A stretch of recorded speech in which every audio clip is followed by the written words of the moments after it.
Today on This Week Health. Medigate has the clinical understanding of how a medical device communicates on the network, what ports, protocols are needed. We can push that into your access control delivery engine in order to do that in an automated fashion.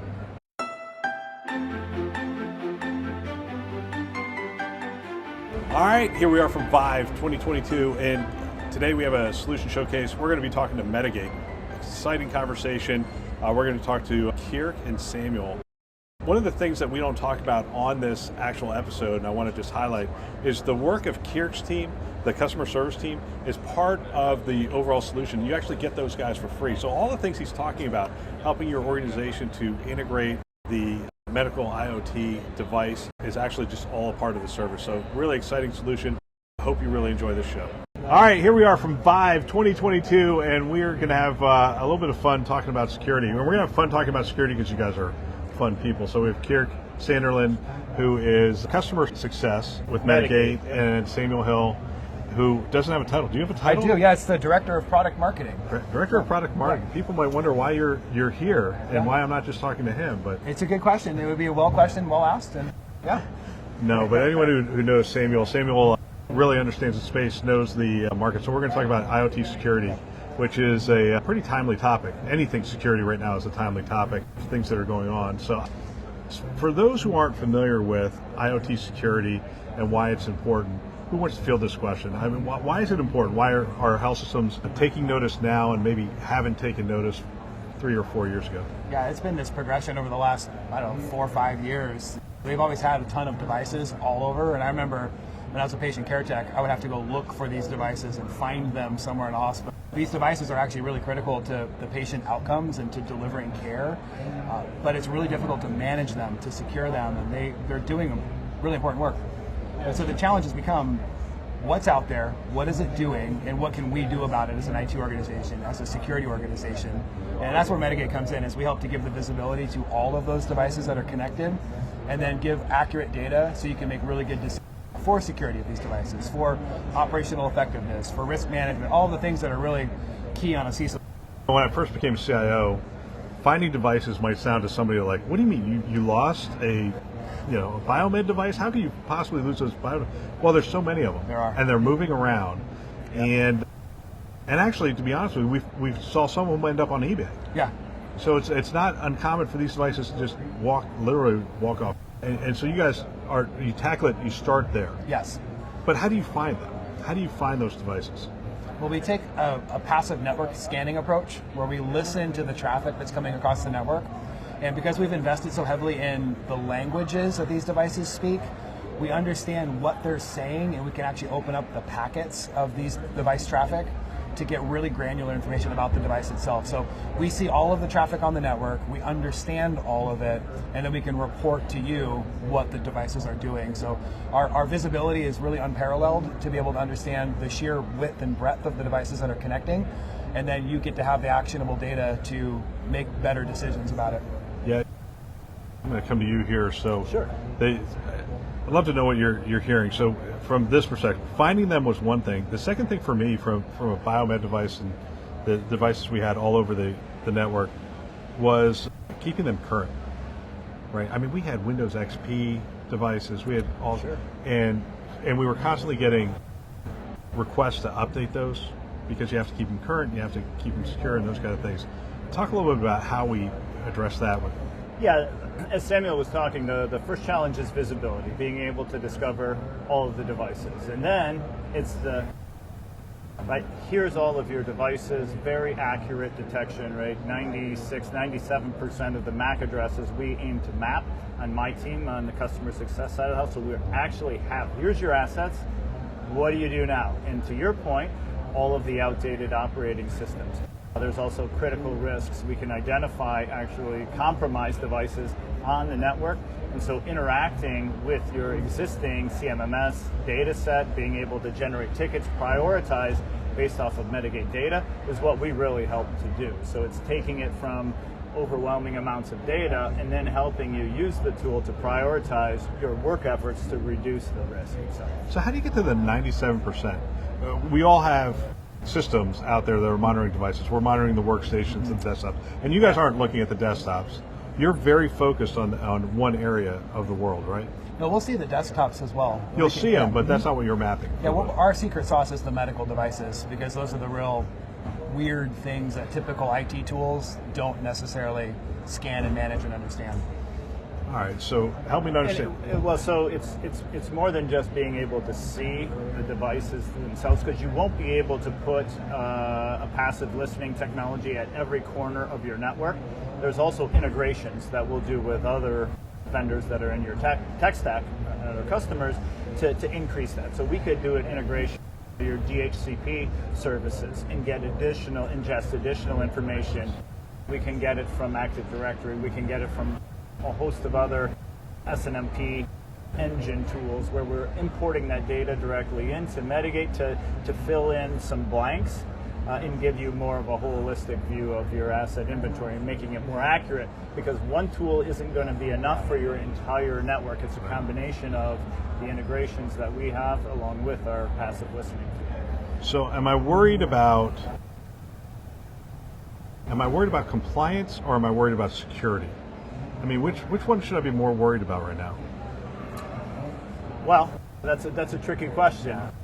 I've been in cybersecurity space for 24 years. I'm a big believer in being worried about security rather than a compliance framework. A compliance framework is a good place to start, but you should be doing better than that. But we're talking about medical devices, so compliance does matter. I mean, these updates are very important. If you're just speaking about, yes, for sure. Yeah, absolutely. You cannot patch a device that's not that we can't find. That you can't find. Right? Can't find, can't see. Or it might not have a patch available. I mean, these devices can have a software development cycle for years, 3-4 years, and by that time, you might even be off-cycling them as part of your asset inventory. So what do you do with this device when you cannot put a patch on a known vulnerability or exploit? Well, what segmentation strategies should be put together for that device? That's the next best step we have to take. And so we can see that, we know the software levels of the device, so we can say, this is an affected device, patch is not available yet, so here's this recommended segmentation that we should be applying across that device category. That's happening a lot more now. That's like the second phase of maturity.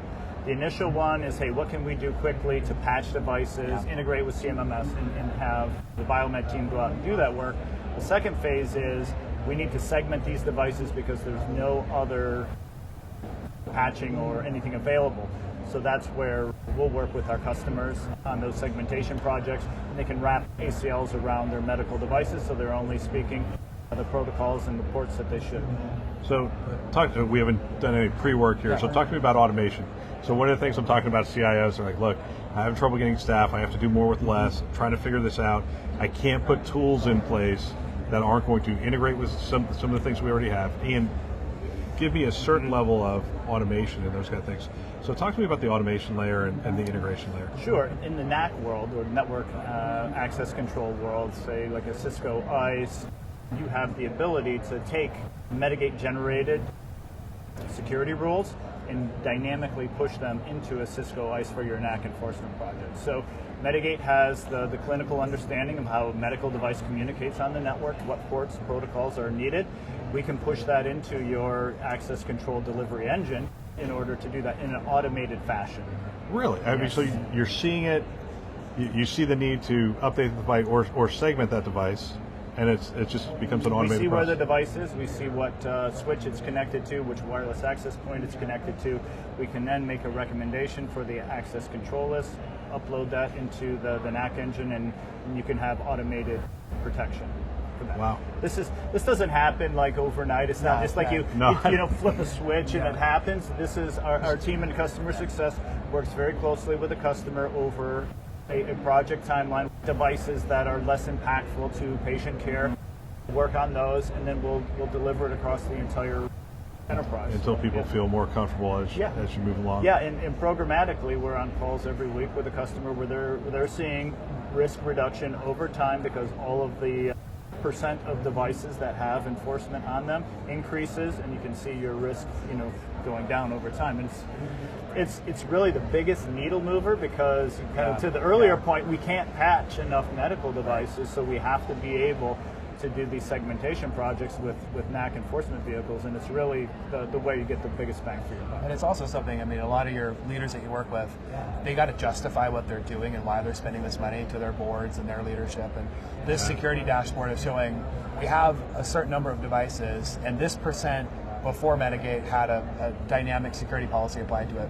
Now we have this percent, and it's a lot higher, and you can see the progress as you're going along to secure all these devices. Talk to me about I want to hear about the maturity framework, and then I want to hear about how you're experiencing the industry right now. Anyway, let's start about the maturity framework. You've mentioned now, it's like that's the start. Is there a framework that you look at and think about? Well, we have our customer journey, right? So our customer journey goes from the time that they decide to choose a solution like Medigate to the implementation phase. Implementation phase goes back to that initial visibility, and then the next phase is the maturity into the InfoSec team, right? So we're going to use our clinical cyber hygiene module to find things that can be fixed quickly, devices that can be patched by Biomed. The next phase is react to what's currently there. Yes. Next phase would be the network policy management to reduce risk by wrapping ACLs around the medical devices. And finally, in the maturity curve, it's the ROI, right? It's being able to look at your fleet of assets that we and understand are they being used properly? Are they located across the health delivery organizations? Do I need to buy these? Do I have plenty of those? So we then work with the customer to make sure that we're giving good data for their utilization and location of their assets, because then it becomes a tool that they can use to say, hey, we can show money back to the organization. Really it's not just a cost for cyber. Yeah, because we don't want devices sitting around underutilized or not utilized, and a lot of times we end up bringing other devices in and those kind of things. So or you have devices that you're renting. Right. And so we actually can report in the dashboard on, you have X number of devices that are rented that are underutilized. If you see them, then you can give me utilization reports on those things. Yep. Yeah. We've actually had customers do this where they'll go and they'll have a request from whatever nursing unit that says, we need another 70, 80, 100 infusion pumps, for instance. And they're able to go look at the dashboard and say, well, we actually have 200 just in storage. So it's a win-win. They get to meet the need of that unit, which is what they all want to do. Right. And they didn't have to buy more devices because they actually have better data about it.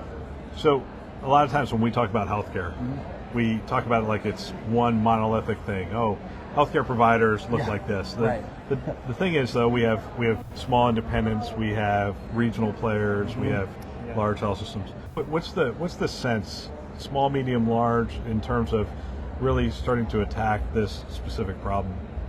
Yeah, we're seeing it across the board. I mean, from the big academics down to the critical access hospitals. Every single one of them are aware of the need.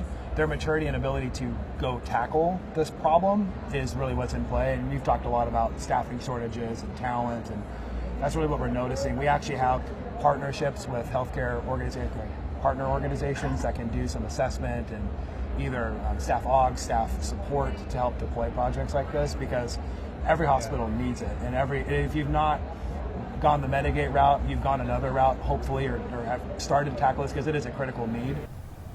But we're finding that they all have the issue, but they may not have the resources to fully tackle the issue. Yeah, I just add one thing to that. When we do a kickoff with a customer on the post-sale side of the house, it's amazing how many executives sit in on these kickoff calls now, and they chime to me and basically say, hey, I'm glad you're on, because I want you to know this is one of the most important projects for us right now at fill in the blank HDO. It is hugely important. This has been talked about for years. Right. It's coming down to actually it's happening. It's got board level visibility. It's got board level visibility. People are talking at conferences like this, and they're saying, "What are you using? What's your success level? What do you feel about?" I mean, this is a big deal, where we're seeing maturity occur right in front of our eyes right now. It's great. It's fantastic. Yeah. Samuel, thank you. Yeah. Sorry to give you heat in the beginning. It's all right. Always Phil, appreciate nice it. to meet you. Nice to meet you as well. What a great conversation. I appreciate Samuel Hill coming on the show and talking to us. And we want to thank Medigate for making him available to us. I hope you're enjoying these shows from the Chime ViVE floor. Please keep checking back. We're going to have more of them. If you're watching this on the the conference channel and you're wondering where are the rest of these, they're on the news channel. We're treating this as news. It's on the Today Show and it's on the Newsday Show. That's where we're going to be covering this. So head on over there, see some more of these interviews. Thank you very much.